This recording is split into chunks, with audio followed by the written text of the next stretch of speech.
big events right now on Capitol Hill. House Republicans about to hold a news conference on a very busy day and week. Plus, a hearing on Iran set to start on the Hill as lawmakers examine the full range of Iranian threats and how to confront the regime in Tehran. We'll keep an eye on both for you and bring you to them as they begin. But we begin with those deadly wildfires in Northern California. More than a dozen burning out of control now, killing at least 17 people, destroying more than 2,000 homes and businesses. Welcome to a brand new hour of America's Newsroom. I'm Sandra Smith. Wish we had more better news, you know? I mean, this really is it's devastating stuff. I'm Bill Hemmer. Good morning. These fires now among the deadliest in the history of California. The number of fatalities expected to rise as the scope now coming into focus. Those flames scorching more than 100,000 acres. That's twice the size of Washington, D.C. The fire spreading at an alarming rate, swallowing up the space of an entire football field every 3 seconds. On the back of hurricane-force winds, people evacuated, bracing now for the worst still.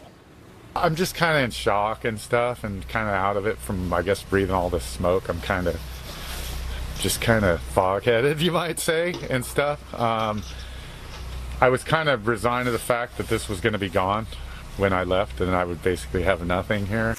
Senior correspondent Adam Housley back live in Susan Valley, California. Adam, what's the latest on the fires and the weather out there and your location?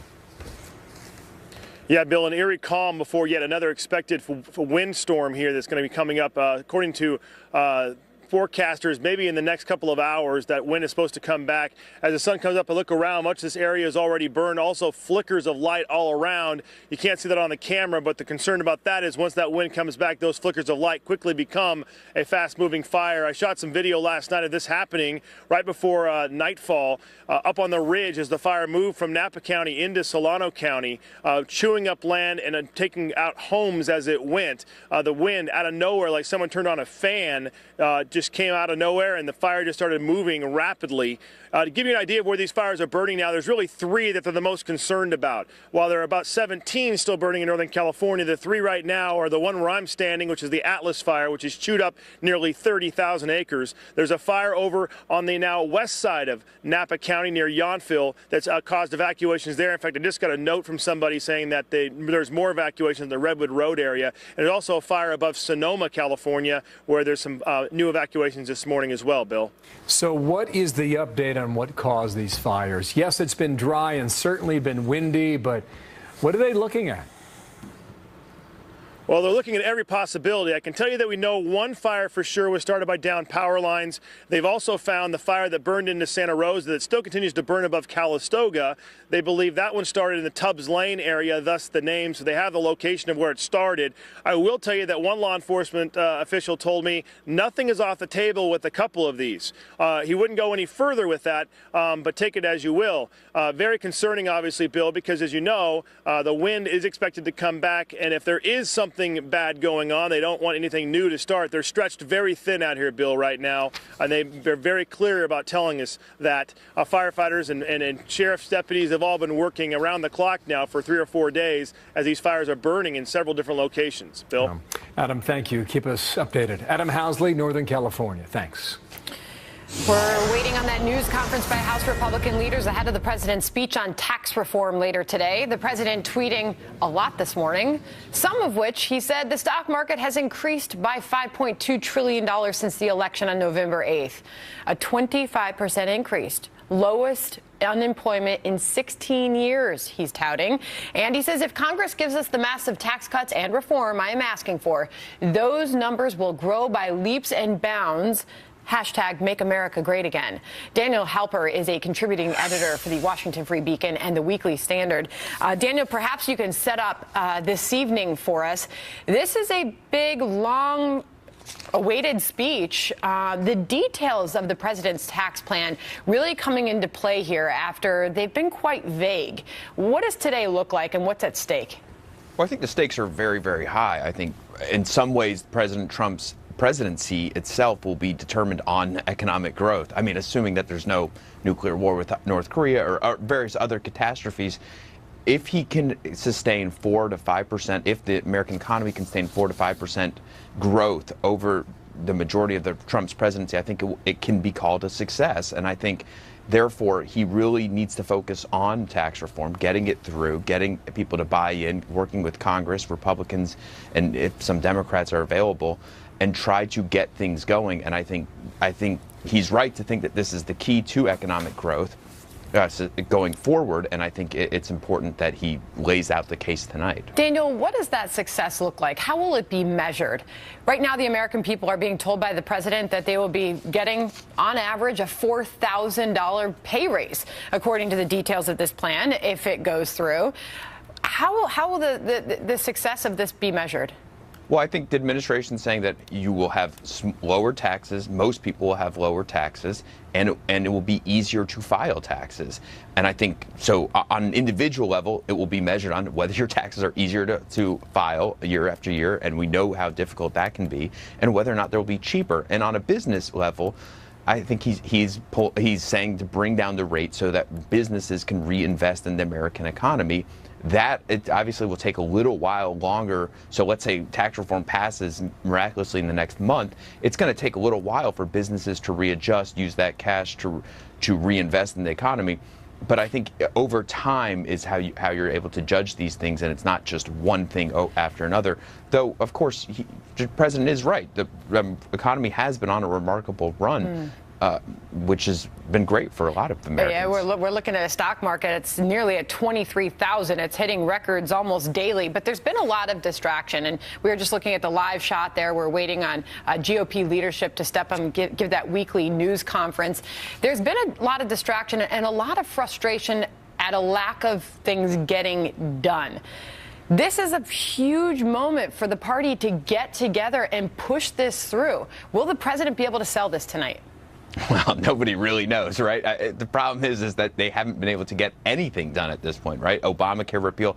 I mean, there has been Supreme Court justice and regulatory pullback. There had been administrative successes, but no serious legislative successes that I think the president or Congress is able to point to. And I think this is a key test once again for this Republican Congress. Are they able to pull? They have the votes, right? They have the majority in both houses. They should have the votes.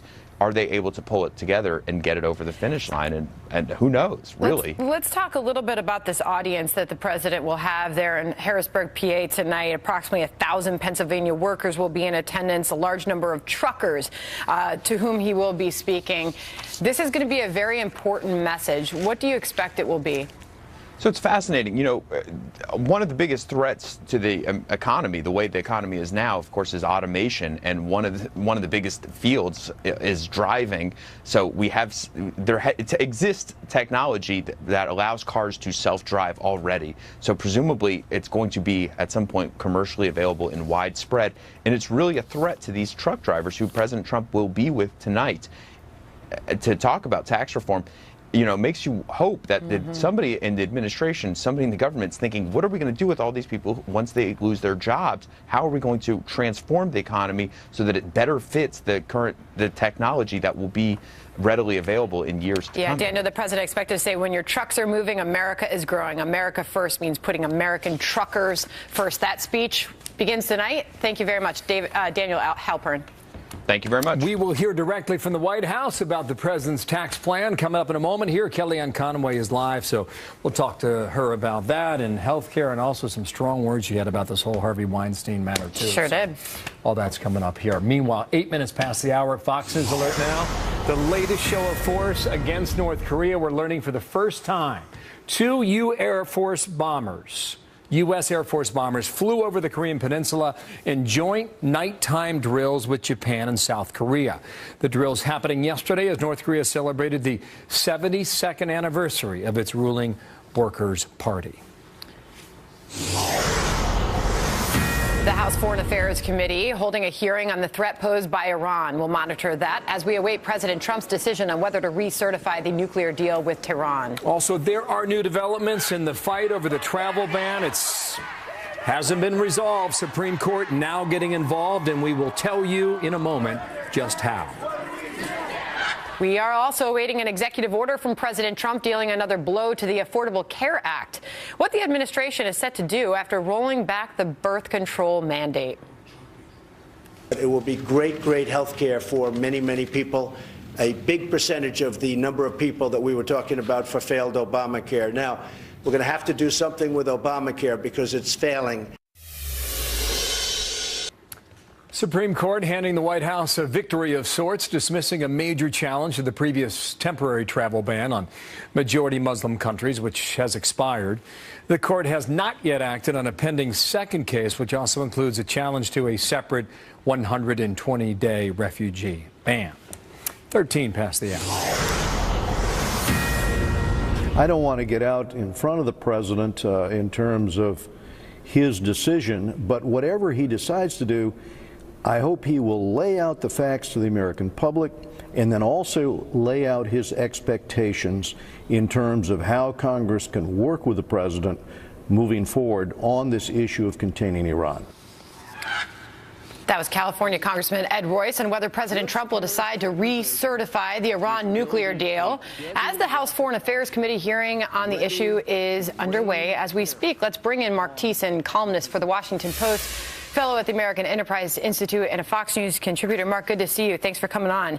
Good morning, Sandra. How are you? So first off, decertifying the deal doesn't necessarily get us out of the deal. So make that clear first as we proceed with discussions on how the president's going to move forward here.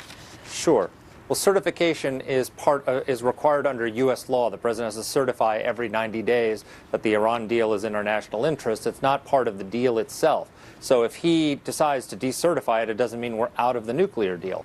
And what he's asked to certify, he cannot truthfully certify the Iran deal. Because what is he asked to certify? He's asked to certify several things. One, that Iran is transparently, verifiably, and fully implementing the deal. He can't do that because under the deal, the IAEA, Iran is not required to let the IAEA into its military facilities. So we don't know what's going on in those facilities. So how can he certify that they're transparently and verifiably complying with the deal when we can't even get in to see what they're doing? He is required to say that the deal is in the vital national security interests of the United States. He doesn't believe that. He just went to the United Nations a few weeks ago and said that the deal was an embarrassment and one of the worst one-sided deals the United States has ever signed. How can he then go to the American people and certify that this embarrassing deal, one-sided deal, is in the vital national security interests of the United States? So he has no choice but to decertify it if he wants to be truthful. That can be very confusing, though, based on... Sure. Based on the fact that we've heard General Dunford, we've heard his national security advisor, they've said this is in the best interests of national security to stay in this deal. So they've looked at it and said, recertify, stay in the deal. Well, first of all, they work for Donald Trump. And one of the problems has been that his national security team has not been providing him the options on Iran that he wanted. And he's apparently very upset about that. But second of all, they're not saying that the Iran deal is a good thing and that they support the Iran deal. What they're pointing out is that the Obama administration intentionally tied the hands of the Trump administration when it did this deal. Because what they did was they front-loaded all the sanctions relief. So immediately, before Iran did anything to earn it, they gave them $150 billion in sanctions relief. The Obama administration, if you recall, sent a plane with $400 million in unmarked bills to Tehran. So the horse is out of the barn in terms of all the things that the Iranians wanted. All that's left is their compliance with the weak terms of the deal. That's a bad deal. So the question is, do you stay in the deal now because they've already got the sanctions relief and they've already got this influx of cash, which, by the way, they're using to fund terrorism, to destabilize Syria, to destabilize Iraq, to destabilize Afghanistan, to destabilize Yemen, all money they got from the Obama administration, or do you now let them off the hook with the requirements of the deal? And that's a very tough situation to be in. So at this point, if I'm hearing you correctly, you're saying the president has no choice but to refuse to certify the deal. Yes, if he wants to be truthful, because he can't certify that Iran is verifiably complying with the deal when we can't inspect them. But what he needs to do is, this is not just a matter of pushing back on the Iran deal. It's a matter of pushing back on Iran. Iran is, since the Obama administration cut this deal, escalated its destabilizing activities across the Middle East. So what he ought to do, decertify the deal without necessarily lifting the sanctions and impose a bunch of non-nuclear sanctions on Iran, including declaring the Iranian Revolutionary Guard a terrorist organization, and start squeezing them and then let them, if they don't like it, let them pull out of the Iran deal, and then he won't get the blame for it. But he needs a strategy to counter not just Iran's nuclear ambitions, but Iran's activities across the Middle East. There's some questions about the president and if he's happy with General Kelly or not. He tweeted about that because he's calling it fake news. At it again, this time trying to hurt one of the finest people I know, General John Kelly, by saying he will soon be fired. This story is totally made up by the dishonest media. The chief is doing a fantastic job, he put in capitalization, for me and more importantly for the USA. Mark? Yeah, I think Trump's tweet is right. I think, look, John Kelly has shaken up that White House, has righted the ship over there. Not entirely, but it's getting there. He's got a process in place where the president's getting the kind of options and choices and structure that he needs to succeed as president. And I mean, Trump said it, he's going to be with me all the remaining 7 years of my presidency. So I hope that's the case. All right, Mark Thiessen, thanks for coming on. Good to see you. Thanks, Sandra. President Trump's big topic today is taxes. So an audience with truck drivers, Kellyanne Conway, in a moment with the preview of the big speech tonight. Stay tuned. That's next live. 22 past the hour now. Republican leadership on the Hill taking questions. We'll get to that in a moment here. But you've got tax cuts in health care and foreign affairs and a lot more, and a lot of ground to cover right now from the White House. Kellyanne Conway, counselor to the president, with me now from our D.C. bureau. And Kellyanne, welcome back here on America's Newsroom. If we get interrupted by Paul Ryan, I'm certain you'll understand. So that's all right. Hopefully the timing works here. Let's talk about taxes in the speech in Pennsylvania later tonight. There are groups already running ads that say this is a tax plan for the wealthy. Rand Paul has already said, where is the beef for the middle class? What would you say to both? I say you should read all the principles and the actual bill once it comes out. And you should listen very closely to the president's speech tonight. He will lay out, as an example, how his middle-class tax cut would benefit the trucking industry. So the trucking industry, many of them are legacy businesses. They're harmed by the death tax. They are harmed by the top rates, which, of course, for the first time in 80 years, Bill, the president's tax plan would have the pass-through rate, which a lot of trucking companies and owners pay, at 25%. This will spur economic growth. Those who qualify would have a child care tax credit. We're doing away with the marriage penalty tax. We're doubling the personal exemption from $6,000 to $12,000, and for married couples from $12,000 to $24,000. That means the first $24,000 in your income is tax-free.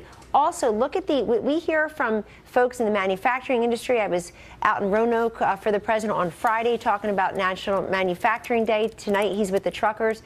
What we hear from all of them is that this immediate expensing for 5 years is a great feature of the tax plan for them, because that is part of the economic growth and the pay raise that they can pass on to their workers.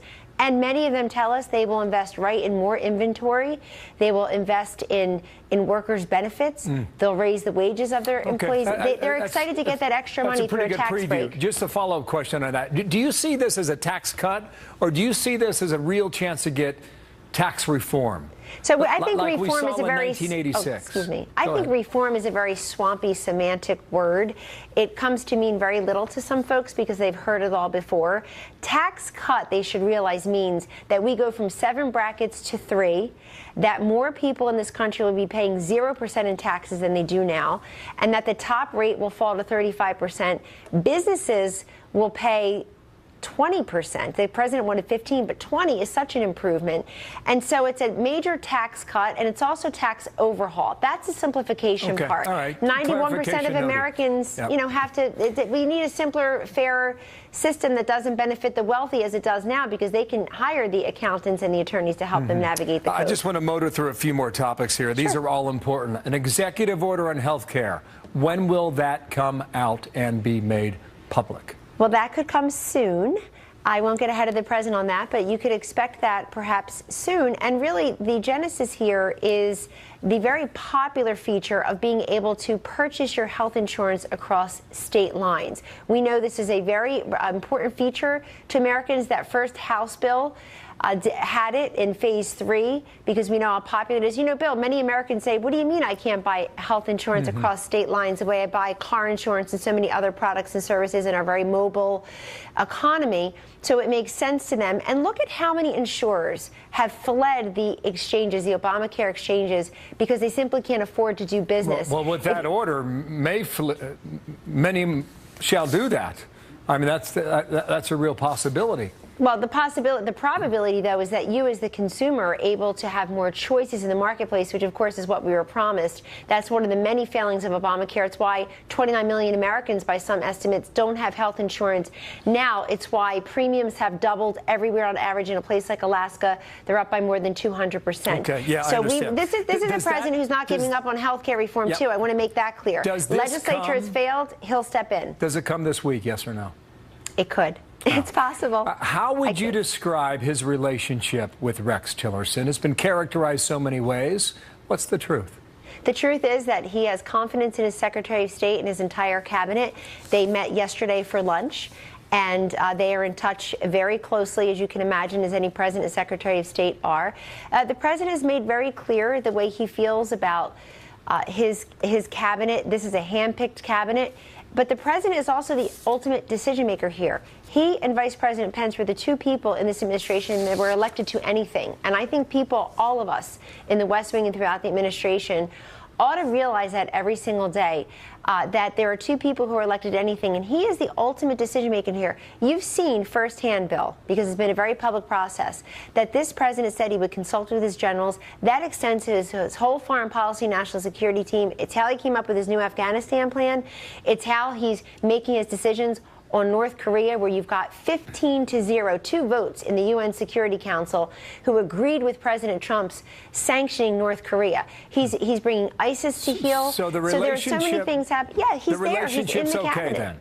Right. The relationship is, listen, the man is Secretary of State. He also met with former Secretary of State Henry Kissinger yesterday. He takes lots of inputs. And I think all this nonsense about personnel and palace intrigue, it's really malice fatigue for me at this point, because there's so many great things happening in this country that don't get covered because people are looking for the easy, cheap fix. Not you, not this network certainly, but a lot of folks covering personnel and not covering policy. Well, on the outside, you wonder if Rex Tillerson likes his job and how the relationship's going. You have to ask him that. That's why, that's why I asked the questions. Now, on a social matter now, you've been tweeting about the Harvey Weinstein matter.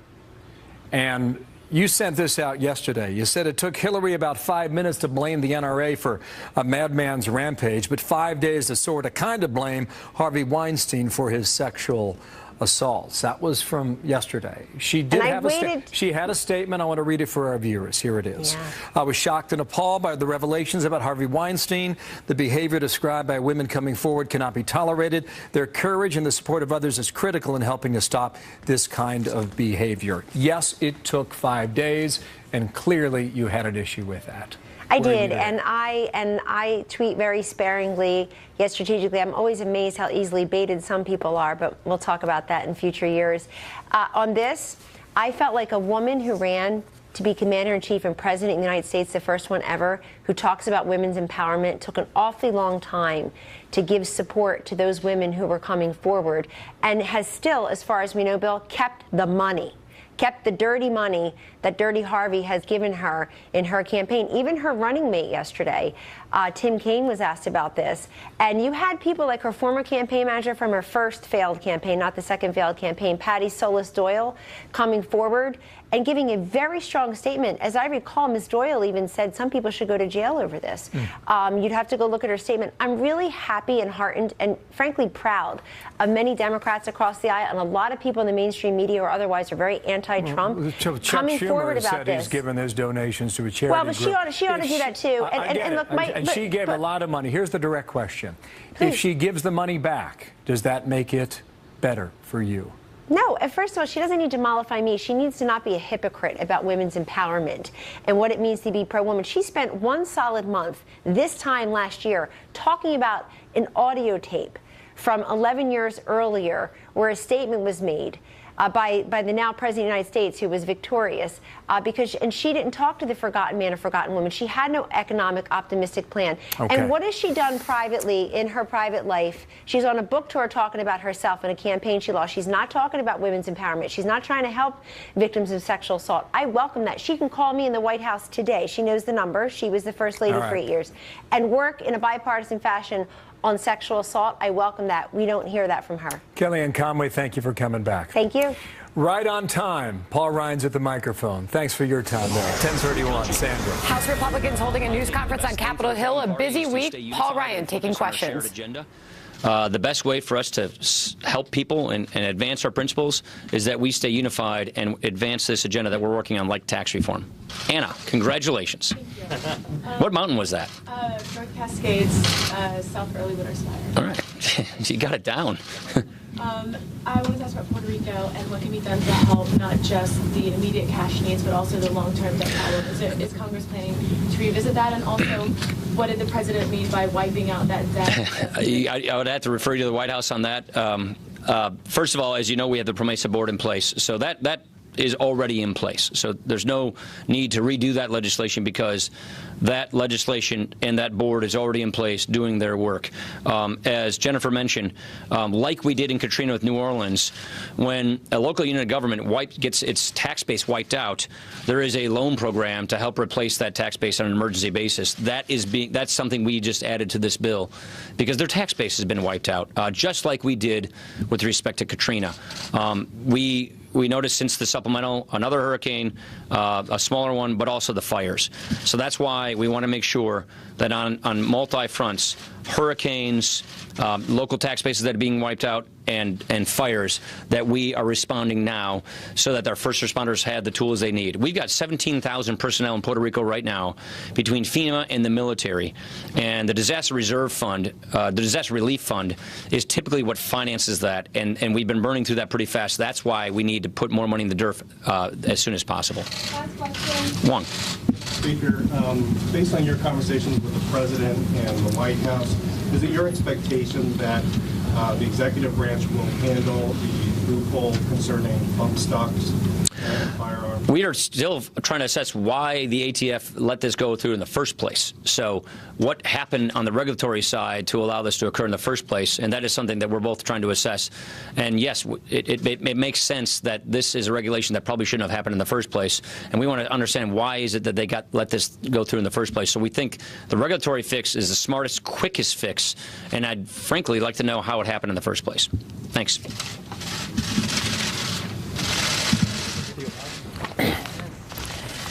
House Speaker Paul Ryan wrapping up the GOP news conference on Capitol Hill. One big point he just made was so much going on Capitol Hill this week between tax reform and health care, DACA. The Speaker of the House saying the best way for us to help people is to stay unified with our agenda.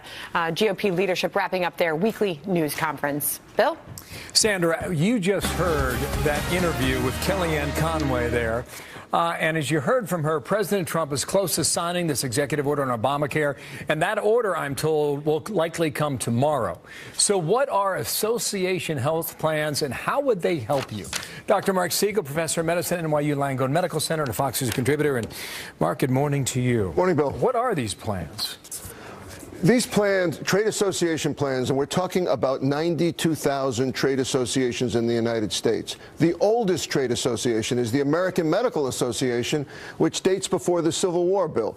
And there's everything from library associations to churches to American Diabetes Association. And you might pause and say, wait a minute, maybe the American Diabetes Association might know how to insure diabetics, right? The American Cancer Society, you know, your local state and federal agencies. The key here is that President Trump is going to sign an order where they can go across state lines. So let's say you're an author and you can't afford your insurance. You go to the Writers Guild. They'll provide you with a catastrophic or a minimal insurance, something to cover you in case of an emergency. Or maybe something more dialed up than that, Bill, but not necessarily something that covers everything from soup to nuts. Maybe it won't cover 10 essential benefits.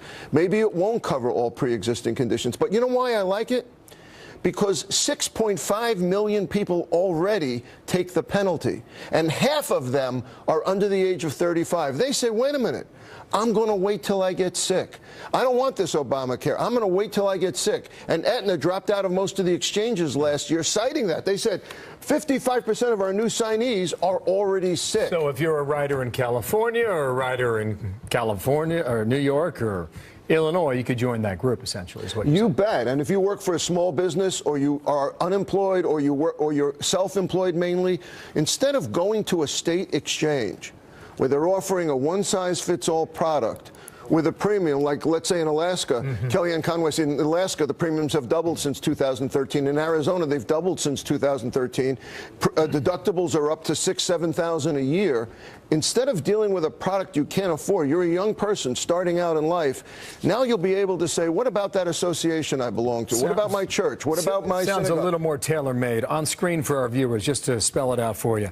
Individual small businesses could join large group insurance market. Exactly. Could be formed by trade groups, as you mentioned. Professional organizations or community groups would expand options for consumers, possibly lower costs. Take that last point. Well, so will it lower the price? That's where the argument is. That's where the debate is. I think it will, and I'll tell you why. Because if you take somebody that was going to take the tax penalty and now has an option of buying a cheap insurance bill that covers emergencies, they're going to take it. They're going to buy into it. So those 6.5 million people are now going to want to be insured, but they're going to buy cheaper insurance. So that will actually bring premiums down. Now, for the remaining in the group, here's the counter argument. Yeah. For those who remain on the exchange, they'll say, well, wait a minute, their premiums are going to go up because they're all sick, because they have pre-existing conditions, because they have chronic illnesses. The problem is that's already happening. It's already happening, and that's where the government has to come in and subsidize those who are most ill. You're going to end up with a two-tiered insurance, but the tier of the people who are most sick can be subsidized by the government. Last point. Yesterday, the president said this about the potential executive order from the White House. Watch. We'll also be signing something probably this week, which is going to go a long way to take care of many of the people that have been so badly hurt on health care. And they'll be able to buy, they'll be able to cross state lines, and they will get great competitive health care, and it will cost the United States nothing. Take care of a big percentage of the people we're talking about, too. He is not happy with the failure of repeal and replace. Is this the best he can do to chip away at it?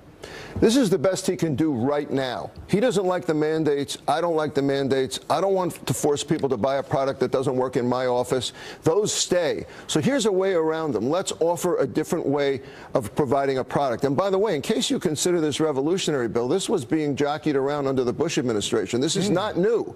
This is something that almost passed in 2005. And I think it's wise because people don't need all of this insurance. Many people that are healthy need an insurance that is less built up. It's using the idea of cost sharing, that everybody has to pay for everybody else. It's noble, but it's also called socialized medicine. And it's expensive. Very. Thank you, Doc. Good to see you, Bill. Siegel, nice to see you, too. Got some breaking news. Now back to Sandra for that. Fox News alert, Bill, now as the Mandalay Bay Hotel questions the revised timeline for the Las Vegas massacre. Police now say the gunman shot a hotel security guard 6 minutes before he started firing on the crowd below. An earlier report claimed the guard interrupted the killer's attack, ending the rampage. Now the hotel is saying the new timeline may not be accurate. There's also a report the gunman checked into the hotel 3 days earlier than first reported. Very interesting developments on that. In the meantime, Marsha Blackburn kicking off her Senate campaign by taking on Twitter. The American people just have risen up, and I said this is our first Senate conservative victory because we stood firm. A little bit. Tennessee Congresswoman butting heads with Twitter after it pulled one of her campaign ads.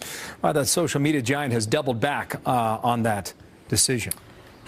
And, Bill, it was a sad, sad day for soccer fans as Team USA makes the kind of history it probably would like to soon forget.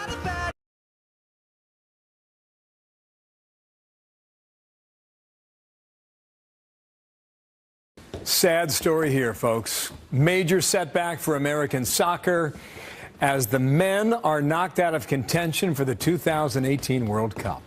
Trinidad and Tobago, population 1.3 million, with the upset. They had signs from the beginning the Americans scored on their own goal. Can't let that happen. Trinidad went up 2-0 in the 37th minute, launching a rainbow from way outside. Team USA would eventually answer. Great goal there. Not enough, though, in the end. The first time the U.S. has missed the World Cup reality setting in nearly 30 years. Ouch. So we have to cheer for the women, Sandra. Ooh. I mean, because that is just unacceptable. That is an embarrassment. If I could only tell you how upset Bill was when he came in this morning. We didn't make it, population 330 million. Iceland made it, population 300,000. Team USA, 3 decades. the men, are staying home. That one's going to hurt. Go women. All right, well, Twitter going back on a decision to block a campaign ad from Tennessee Congresswoman Marsha Blackburn. The social media giant initially pulled the video over a line about abortion it described as inflammatory. Take a listen. I know the left calls me a wingnut or a knuckle-dragging conservative, and you know what? I say, that's all right, bring it on. I'm 100% pro-life. I fought Planned Parenthood, and we stopped the sale of baby body parts. Thank God. Let's bring in Democratic strategist Michael Starr Hopkins, contributor at The Hill, the Blaze TV's Lawrence Jones, conservative commentator and radio host of The Lawrence Jones Show. Lawrence, I'll start with you first. Marsha Blackburn said she was appalled by this censorship. People she believes rose up because they're sick of being told what they can listen to and read. Yeah, thanks, Sandra, for having me. She's exactly right, and Twitter should have responded in the way they did because they violated their own mission statement. I got it right here, Sandra. Give everyone the power to create and share ideas and information instantly without barriers. They created a barrier. They didn't like what she had to say. It was a fact, and they prevented that information from going out. So they need to respond to their own mission. If they don't like their mission, then stop telling the customers that's what they intend on doing. There's certainly some barriers here, Michael. I want to be fair and get Twitter's response because they have since changed their decision on this. And they issued the statement saying, while we initially determined that a small portion of the video used potentially inflammatory language, after reconsidering the ad in the context of the entire message, we believe that there is room to refine our policies around these issues. So sort of an admission from Twitter that they made a mistake here. Yeah, absolutely. Look, Twitter and Facebook are caught in a very awkward situation of, needing to filter some of the content. We saw during the 2016 election that Russia was buying ads through Twitter and Google and Facebook. And so, the social media giants are trying to stop that while also trying to allow free speech and make sure that their platforms are used for their intended purpose. So I don't envy Twitter here. I think they made a mistake by blocking it in the first place, and I think they corrected it. I will say I think the Marsha Blackburn comment about selling baby parts is a pretty disgusting comment, but she has the right to say it in a campaign ad. Well, there's never been any actual proof that Planned Parenthood has sold baby body parts, and in fact, there was an entire tapes of them doing it. And that tape was actually proven to be bragging false. While they were eating salads, talking about getting Lamborghinis and all that. There was entire unedited video that was So to Lawrence's point, Michael, it's not an easy conversation. It is. And Twitter clearly, by their initial response, they didn't like it, and they pulled it. And Marsha Blackburn, actually, she went into full detail of her first approach to Twitter. They doubled down. Listen to her talking about it on Fox and Friends this morning. They said that it was something that would be inflammatory, that it would cause a negative response. We went back to them and they said if you take out that pro-life language, then you can put it back up. So they doubled down on censorship, and I said, fine, I will double down on standing by my words and double down on pro-life. Lawrence, she called it a win for conservatism this morning on Fox and Friends. It was a win for conservatives because this is a major issue for our movement, especially when we see that Planned Parenthood are targeting minority communities, trying to increase abortion. And so I would push back against Michael when he says that this was a part of an effort to go against countries like Russia. This had nothing to do with Russia or trying to target people interfering with American elections. This has specifically to do with Twitter having a political agenda, and it violated their mission. And so they got to be honest about that. Michael, that's a fair question. I mean, when we see the terrorist communication and activity, that we learn that there's red flags on Twitter of attacks that are going to be carried out, and we wonder, why weren't they there to stop that? But here, they're muting a conservative voice on their social networking site. Why can't they keep track of all the other activity? What you're doing is comparing apples and oranges. I mean, there's something northwards of 2 billion tweets a day. And so for Twitter to be able to find every tweet that's related back to Al-Qaeda and ISIS is like finding, a needle in a haystack. But what we had here was Marsha Blackburn submit her ad to Twitter, and Twitter initially rejected it. Now, we can have conversations about how Twitter can go through filtering their ad content, but Republicans and Democrats both have asked Twitter, asked Facebook to implement a system that would stop fake ads from coming through. This one was flagged, and Twitter admitted that they made a mistake. So what Democrats have been targeted, Michael? What Democrats have been targeted on Twitter? Marsha Blackburn wasn't targeted. She submitted the ad. You're being intellectually dishonest here, Lawrence. She was targeted because they didn't like her political rhetoric. Because she was talking about selling baby parts. That's not even, that's like... Wait, Michael, so you still have an issue with it? Twitter's saying we don't have an issue with it anymore. When in its full context, they decided it's all right, put it back up. No, I don't have an issue with, I have an issue with Lawrence characterizing as Twitter targeting someone. Twitter hasn't targeted Marsha Blackburn. I'm sure that there are ads that Twitter has rejected that have to do with all kinds of... the response that they gave her? In which actually it helped Marsha Blackburn. All right, Lawrence, I'll leave it there, but you're left wondering, do things change going forward, or do they just stay the same? No, they will continue to target conservative. Twitter and Facebook, they have a history of it.